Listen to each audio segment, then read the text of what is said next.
ഒരു മതചടങ്ങിനെ രാജ്യത്തിന്റെ ആഘോഷമാക്കി മാറ്റിയതാണ് അയോധ്യയിൽ കണ്ടതെന്ന് മുഖ്യമന്ത്രി പിണറായി വിജയൻ. ബിജെപി ലോക്സഭാ തെരഞ്ഞെടുപ്പിലെ രാഷ്ട്രീയ ആയുധം ഉറപ്പിച്ചുവെന്ന് എം.വി. ഗോവിന്ദൻ മാസ്റ്റർ പറഞ്ഞു. അയോധ്യയിൽ ക്ഷേത്രം നിർമ്മിച്ചതുകൊണ്ട് ബിജെപിക്ക് വോട്ട് കിട്ടില്ലെന്ന് എം.കെ. സ്റ്റാലിൻ അഭിപ്രായപ്പെട്ടു. ഒരുമയുടെ വെളിച്ചം കെടുത്തിയ കുറ്റവാളിയാണ് മോദിയെന്ന് ബിനോയ് വിശ്വം പ്രതികരിച്ചു. ഒരു മതചടങ്ങിനെ രാജ്യത്തിന്റെ ആഘോഷമാക്കി മാറ്റിയതാണ് അയോധ്യയിൽ കണ്ടതെന്ന് മുഖ്യമന്ത്രി പിണറായി വിജയൻ പറഞ്ഞു. ഒരു മതത്തിന് മാത്രം പ്രാധാന്യം നൽകാനാണ് ഭരണഘടന സംരക്ഷിക്കേണ്ടവർ ചെയ്തത്. മതവും രാഷ്ട്രീയവും കൂട്ടിക്കുഴയ്ക്കരുതെന്ന തത്വത്തിൽ നിന്നും വ്യതിചലിക്കപ്പെട്ടുവെന്നും മുഖ്യമന്ത്രി പറഞ്ഞു.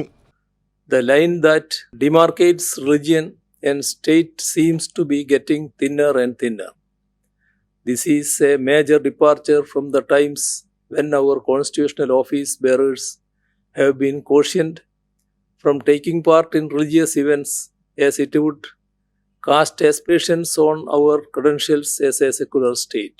ഹിന്ദുരാഷ്ട്രം സ്ഥാപിക്കുമെന്ന പ്രഖ്യാപനമാണ് അയോധ്യയിൽ കണ്ടതെന്ന് CPIM സംസ്ഥാന സെക്രട്ടറി എം.വി. ഗോവിന്ദൻ മാസ്റ്റർ പറഞ്ഞു.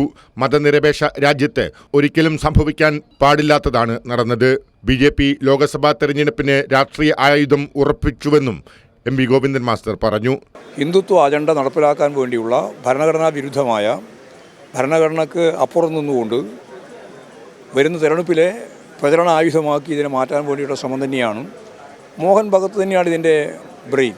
ലോകം കണ്ട ഏറ്റവും ധീരനായ സ്വാതന്ത്ര്യസമര പോരാളിയുടെ നെഞ്ചിൽ വെടിയുതിർത്തവർ എത്ര കിടഞ്ഞു ശ്രമിച്ചാലും അവർക്കൊപ്പം രാമനുണ്ടാകില്ലെന്നും പ്രതിപക്ഷ നേതാവ് വി.ഡി. സതീശൻ ഫേസ്ബുക്കിൽ കുറിച്ചു. സത്യവും നീതിയുമാണ് ഈശ്വരനെങ്കിൽ ബിർള മന്ദിരത്തിന്റെ നടവഴിയിൽ 75 വർഷമായി കണ്ണിൽ ചോരയും തീയുമായി രാമൻ നിൽക്കുന്നുണ്ടെന്നും സതീശൻ പറഞ്ഞു. അയോധ്യയിൽ ക്ഷേത്രം നിർമ്മിച്ചതുകൊണ്ട് BJPക്ക് വോട്ട് കിട്ടില്ലെന്ന് തമിഴ്നാട് മുഖ്യമന്ത്രി എം.കെ. സ്റ്റാലിൻ പ്രതികരിച്ചു. ക്ഷേത്രം നിർമ്മിച്ചതുകൊണ്ട് തമിഴ്നാട്ടിൽ വോട്ട് കിട്ടുമെന്നാണ് BJP വിചാരിക്കുന്നതെന്നും എന്നാൽ അവർക്ക് നമ്മെ മനസ്സിലായിട്ടില്ലെന്നും എം.കെ. സ്റ്റാലിൻ പറഞ്ഞു. ക്ഷേത്ര നിർമ്മാണം വൈകിയതിന് രാമനോട് ക്ഷമാപണം നടത്തിയ പ്രധാനമന്ത്രി നീതി വൈകിപ്പിച്ചതിന് മണിപ്പൂരിലെ സ്ത്രീകളോട് മാപ്പ് പറയുമോ എന്ന് CPI സംസ്ഥാന സെക്രട്ടറി ബിനോയ് വിശ്വം ചോദിച്ചു. രാമൻ സഹിഷ്ണുതയുടെയും സമഭാവനയും ആണെന്ന് പറഞ്ഞ മോദി രാമന്റെ പേരിൽ ബാബറി മസ്ജിദ് പൊളിച്ചതിന് വിശ്വാസികളോട് മാപ്പ് പറയുമോ എന്നും ഒരുമയുടെ വെളിച്ചം കെടുത്തിയ കുറ്റവാളിയാണ് മോദിയെന്നും ബിനോയ് വിശ്വം പറഞ്ഞു. അയോധ്യയിലെ രാമക്ഷേത്ര പ്രതിഷ്ഠാ ചടങ്ങ് കേവലം BJP RSS രാഷ്ട്രീയ അജണ്ടയുടെ നേർക്കാഴ്ചയായി മാറിയെന്ന് VM സുധീരൻ പ്രതികരിച്ചു. News desk Kairali news.